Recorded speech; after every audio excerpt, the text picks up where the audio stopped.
श्री स्वामी समर्थ अध्याय 16वा। श्री गणेशाय नमः। भक्तजन तारणार्थ येती रूपे श्री दत्त भुवरी प्रगट होत अक्कलकोटी वास केला। जे जे झाले त्यांचे भक्त त्यात श्रेष्ठ स्वामी सुत ऐकता त्याचे चरित्र महादोष जातील। प्रसिद्ध मुंबई शहरात हरिभाऊ नामे विख्यात आनंदे होते नांदत निर्वाह करीत नोकरीने।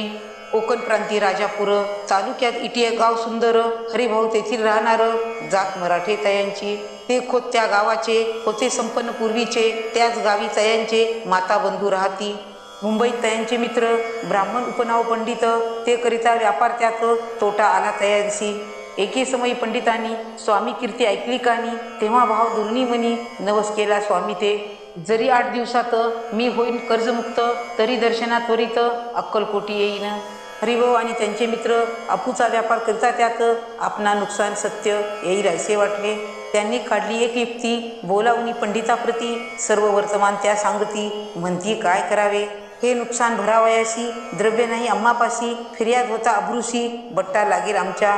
तेव्हा पंडित बोलले मलाही कर्ज काही झाले निघेल माझे दिवाळे यात संशय असे ना।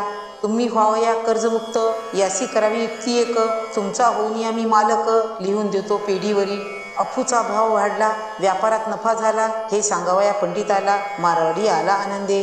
अक्कलकोटी स्वामी समर्थ सांप्रत काळी वास करीत त्यांचीच कृपा ही सत्य कर्जमुक्त झालो आम्ही।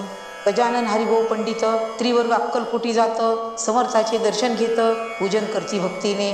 तेव्हा समर्थे तयांसी शिवराम मारुती ऐसी नामे दिधली त्रिवर्गासी अनेक मंत्र दिधले। पंडिता राम म्हटले गजानना शिवनाम दिदले मारुती हरिभाऊस म्हटले तिघे केले एक रूप। मग समर्थे त्यावेळी त्रिवर्ग जवळ बोलवून तिघांशी 3 श्लोक दिदले मंत्र म्हणून ते ऐका। श्लोक गुरुर्ब्रह्मा गुरुर्विष्णू गुरुर्देव महेश्वर गुरु साक्षात परब्रह्म तस्मै श्री गुरुवे नमः। ऐसा मंत्र हरिभाऊचे दिदला असे समर्थे तेव्हा तयांच्या आनंदाचे पारावार नसेची। दुसरा मंत्र गजाननाला तयावेळी श्रीने दिदला तेव्हा तयांच्या मनाला आनंद झाला भोसाळ। श्लोक आकाशात पतितं तोयम यथा गच्छति सागरम सर्वदेव नमस्कार केशवम प्रति गच्छति। संतोषले त्याचे मन मग पंडिता जवळ घेऊन एक मंत्र उपदेशन केले पावन तयाते। श्लोक इदमेव शिवम इदमेव शिवम इदमेव शिवम इदमेव शिवः। 300 रुपये तयांनी आणले होते मुंबईहून त्याचे काय करावे म्हणून विचारिले समर्थाते। ऐसा प्रश्न ऐकोनी समर्थ बोलले त्या लागूनी त्यांच्या पादुका बनवून येथे आणाव्या सत्वर। काही दिवस गेल्यावरी त्रिवर्ग एके अवसरी उभे राहून जोडल्या करी आज्ञा मागती जावया। आज्ञा मिळता तयांसी आनंदे आले मुंबईसी। हरिभाऊच्या मानसी ध्यास लागला स्वामीचा। हे आत्मलिंग पादुका 14 दिवसापर्यंत देखा पायी वागवी भक्त सखा दिदल्या नाही कोणाते। हरिभाऊ एके दिनी समर्था सानिध्य येऊनी दर्शन घेऊन या श्रीचरणी मस्तक त्यांनी ठेविले। ओ समर्थेच्या प्रती घेऊन या मांडीवरती वरदहस्त सत्वरगती मस्तकी त्याचे ठेविला। म्हणती तू माझा सुत झालासी आता निश्चित परिधान करी भगवे वस्त्र संसार देई सोडून। मग छाटी कपनी झोळी समर्थे तयांसी दिदली ती घेऊन तयावेळी परिधान केली सत्वर।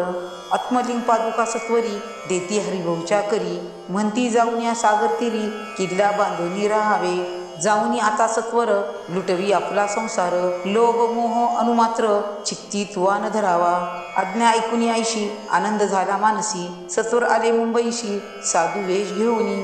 असो हरिभाऊने काय केले ब्राह्मणासी बोलविले संकल्प करून ठेविले ऋषीपत्र घरावरी। हरिभाऊ घर लुटविता तारा नामे त्याची कांता ती करी बहुत आकांता घेत उरबडवूनी। बिनविते जोडणी कर अद्यापी स्वस्थ करा अंतर आपुला हा विचार सोडून द्यावा प्राणप्रिया। ऐशी तयेची उत्तरे ऐकून या स्वामी कुमरे समाधान बहुत प्रकारे करीतसे तियेचे। स्त्रियेच्या अंगावरील अलंकार तेही लुटविले समग्र तिये दिदले शुभ्र वस्त्र परिधान करावया। आत्मलिंग समर्थे स्वामी सुताते दिधले होते त्या पादुका स्वहस्ते मठा माझी स्थापिल्या। कामठीपुऱ्यात त्या समयी मठ स्थापिला असे पाही हरिभाऊ होऊन गोसावी मठा माझी राहिले। इति श्री स्वामी चरित्र सारामृत नाना प्राकृत कथा संमत सदाभावी भक्त परिसोत षोडशो अध्याय गोड हा। श्रीरस्तु शुभम भवतु।